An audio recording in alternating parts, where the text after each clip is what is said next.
علماء کرام، خصوصاً اس مسجد کمیٹی کے سربراہان، ممبران و عہدیداران، حاضرین مجلس، الحمدللہ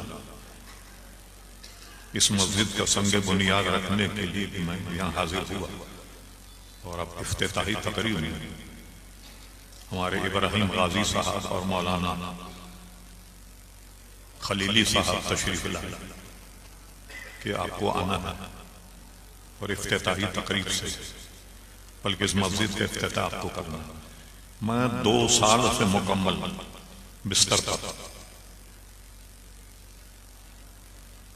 گردے کی تکلیف میں مبتلا ہو گیا، اور ڈائلیسس ہوتا تھا ہفتے میں 3 مرتبہ۔ آپ جانتے ہیں گردے کا مرض اتنا خطرناک ہے ڈائلیسس، اللہ تبارک و تعالی کسی مسلمان کو اسے مبتلا نہ کرے، لیکن اس سے افاقہ ہوا تو اس کے بعد مجھے فالج ہو گیا۔ تو فالج میں مبتلا ہونے کے بعد اب چلنے پھرنے سے بھی قاصر، دروازے سے یہاں تک پہنچنا میرے لیے کتنا مشکل کام تھا۔ ایک تو ہماری پبلک نہیں مانتی، یہ بھی ان کی محبت، تو اس میں اگر کہیں گر جاؤں تو یہ پریشانی۔ اب مجھے یہ فکر لگی ہے کہ نکلوں گا کیسے، اس لیے کہ پیچھے کوئی انہوں نے چور دروازہ بھی نہیں رکھا۔ اچھا ہے کہ آرام سے وہاں سے نکل جاؤں، لیکن نکلوں گا آپ میں سے، کوئی بھاگتا نہیں ہے۔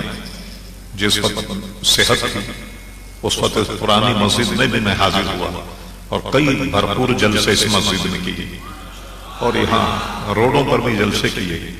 تو آپ جانتے ہیں کہ دور کی بات ہوتی تھی تو آدمی ہمیشہ نوجوان نہیں ہوتا۔ اس سے اندازہ لگا لیجیے آپ کہ ہمارا تقریری دورانیہ 50 سال،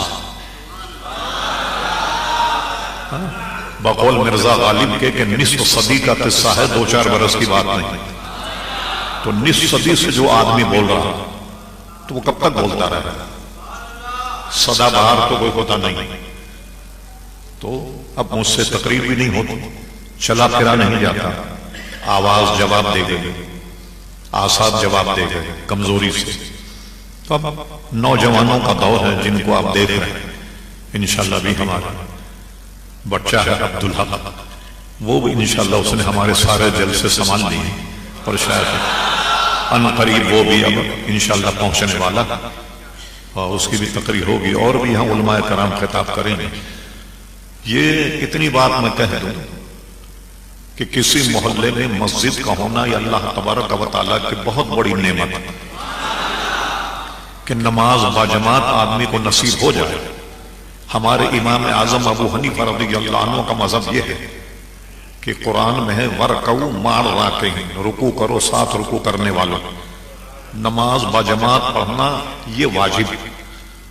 دن بھر آدمی کتنی نیکیاں کر لے، لاکھوں کروڑ روپے خرچ کر لے، مگر ایک جماعت کے ساتھ نماز پڑھنے کو اتنا ثواب ہے کہ کروڑوں اور اربوں روپے ایک طرف، اور جناب ایک جماعت باجماعت، اتنا بڑا ثواب۔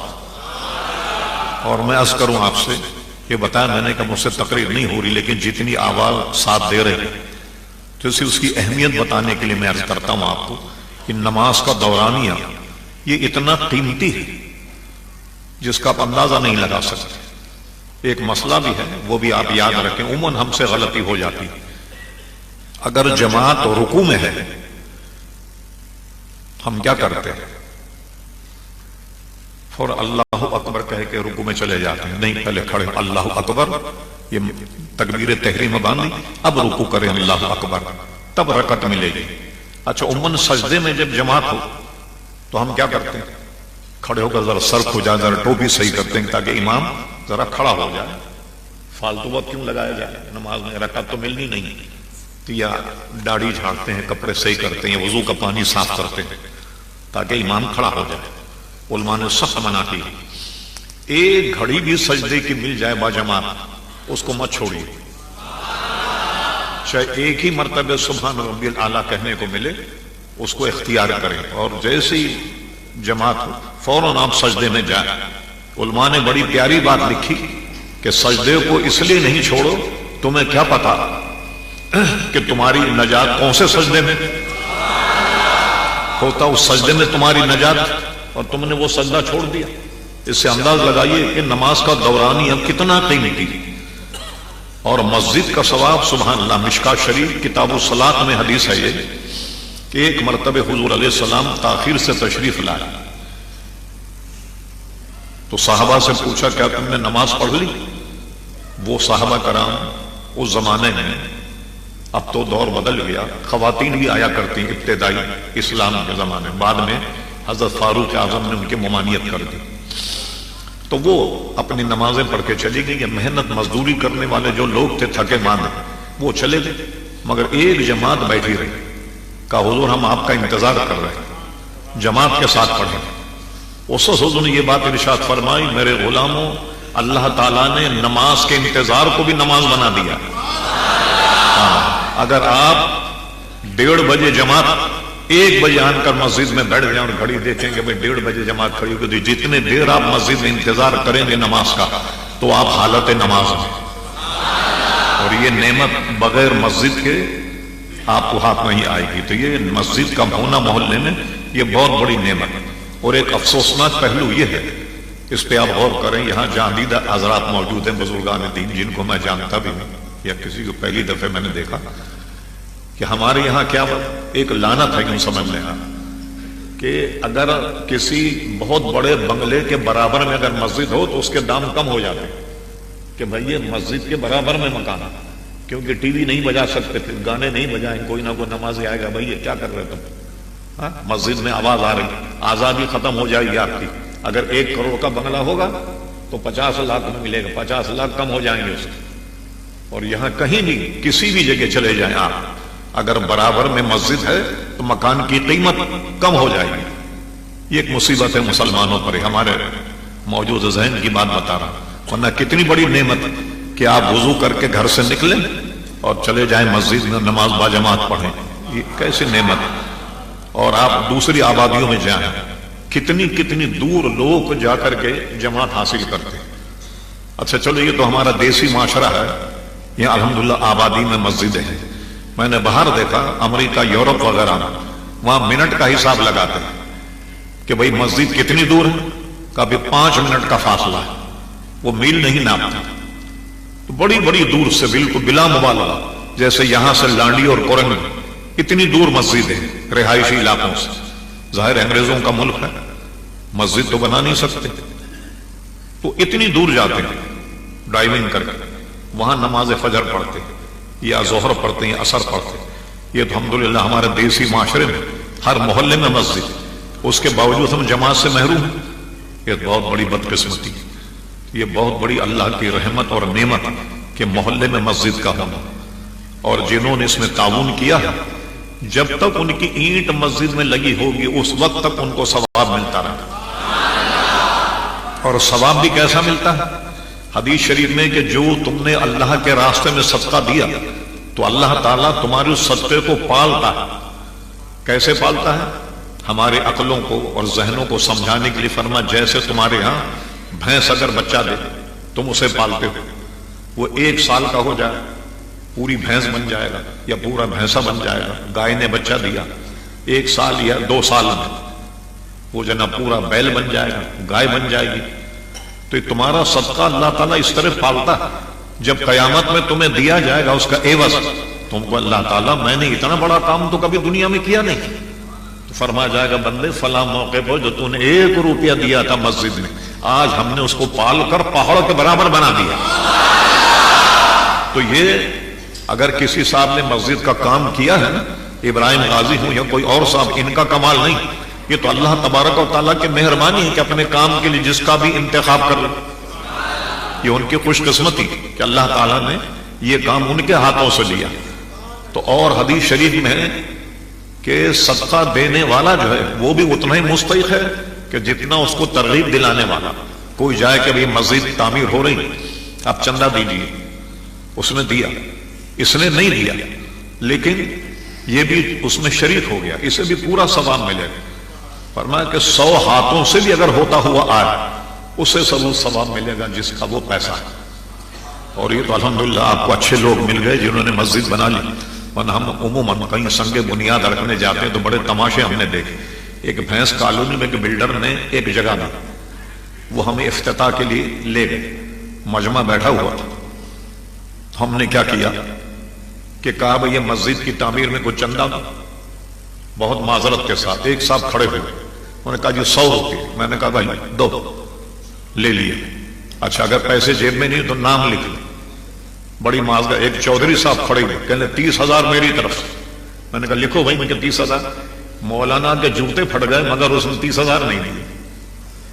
اس سے پوچھا کہ بھائی کیوں اعلان کیا تھا؟ اعلان کیا تو کیا ہوا؟ کہنے کو کوئی برا کر دیا ہم نے، اعلان کر دیا بھائی، واہ واہ تو ہو گئی نا محفل میں، پیسہ تو خرچ نہیں ہوا لیکن نعرہ تو لگ گیا کہ ماشاءاللہ بھائی چودھری صاحب نے 30,000 روپیہ دیا۔ کہنے اعلان کر دیا تو کیا گناہ کر دیا اعلان کا؟ ہاں، وہ میرا خیال ہے آج تک بھی ملے نہیں ہوں گے وہ 30,000۔ تو یہ ایسا تو صدقہ اللہ تعالیٰ کی بارگاہ میں نہیں۔ ایک آدمی پاس رقم، وہ جا رہا، جیب کٹ گئی، کسی نے جیب تلاش نہیں، اب گھر آئے یا آپ میں بیٹھے ہیں، دیکھا رہے بھائی جیب کٹ گئی، چلو سمجھیں گے کہ صدقہ دے دیا۔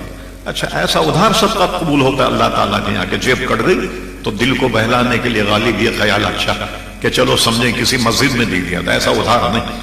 اور یہ آپ دیکھیے ہمیشہ جیسے انہوں نے کہا نا، کوئی بہت بڑے سرمایہ دار نے مدد نہیں، یہ کرتے غریب ہی مدد۔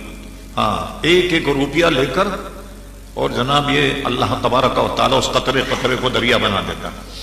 کبھی کسی سرمایہ دار کے انتظار مت رہیے گا، ہم اپنا تجربہ ہے کہ فلاں صاحب آئے گا تو ہماری مسجد میں 4 چاند لگا دے گا، یہ غریب ہیں۔ اچھا پھر اس غریب کا حال دیکھیے آپ کیا ہے، ایک مالدار کروڑ پتی، وہ 10 لاکھ بھی اگر دے دے تو کیا کمائے۔ ایک آدمی کا ماہانہ 100 روپیہ، دن رات پسینہ نکال کر کے محنت کرتا ہے، وہ اگر 10 روپے دے تو کتنا بڑا چندہ ہے۔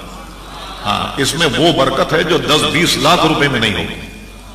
تو یہ غریبوں سے ہی ہوتے ہیں سارے کام عزیزان محترم، کوئی بہت بڑے سرمایہ داروں نے یہ کام نہیں کیے۔ اور سرمایہ داروں کا حال تو یہ ہے کہ ایک مثال ہے نا، قرآن موضوع کہتے تھے چمڑی جائے مگر دمڑی نہ جائے۔ میں اس کی ایک مثال دیتا ہوں۔ امیر ملت پیر جماعت علی شاہ صاحب محدث علی پوری رحمت اللہ علیہ کے ملفوظات میں بظاہر تو لطیفہ ہے مگر سمجھنے کی بات۔ آپ نے دیکھا کہ بندر کتنا چالاک جانور ہوتا، ہم نے افریقہ کے جنگلوں میں دیکھا، اس کی بڑی قسمیں ہیں بندروں کی۔ ادھر سے چھلانگ مارتا، اس درخت پہ چلا جاتا۔ جنگل میں اگر آپ جائیں، یہ میں نے national park Nairobi, Kenya, Tanzania, South Africa, یہ سب دیکھا میں نے، یہ ایسے چھلانگ لگائے اور وہاں ہاتھ نہیں گیا، بیچ میں سے واپس آ جائے گا چھلانگ لگا کر جہاں سے گیا تھا۔ کمال کی ہوشیاری ہے یا نہیں؟ جو ہدف ہے اس کے بیچ سے واپس آ جائے۔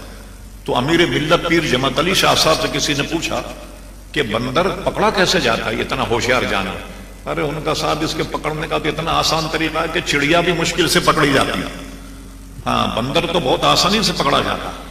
اب سنیے پیر صاحب کیا کہتے ہیں، بندر جو ہے وہ مونگ پھلی کھانے کا بڑا شوقین ہے، چنے، مونگ پھلی۔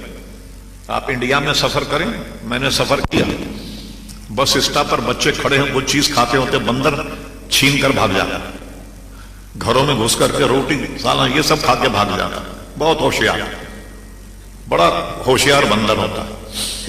تو پیر صاحب نے بتایا کہ ایک سورائی لیتے ہیں پتلے منہ، اس میں ڈال دیتے مونگ پھلی، بہت توجہ سے سنی، وہ اس میں ہاتھ ڈالتا اور ایسے مونگ پھلی کو پکڑ لیتا، سوراخ چونکہ ہوتا ہے چھوٹا، ہاتھ پھنس جاتا، اب وہ نکالتا ہے تو نکلتا نہیں، اب سمجھ لو کہ بندر پھنس گیا۔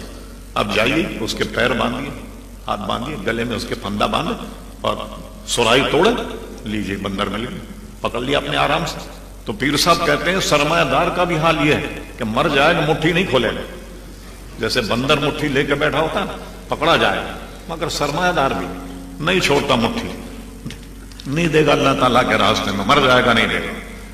تو یہ تو آپ کو اللہ کے نیک بندے مل گئے جنہوں نے ماشاءاللہ تعاون کیا اور دل سے تعاون کیا، کیونکہ میں پچھلی مسجد بھی دے چکا تھا اور اس میں بھی کئی دفعے میں یہاں حاضر ہوا۔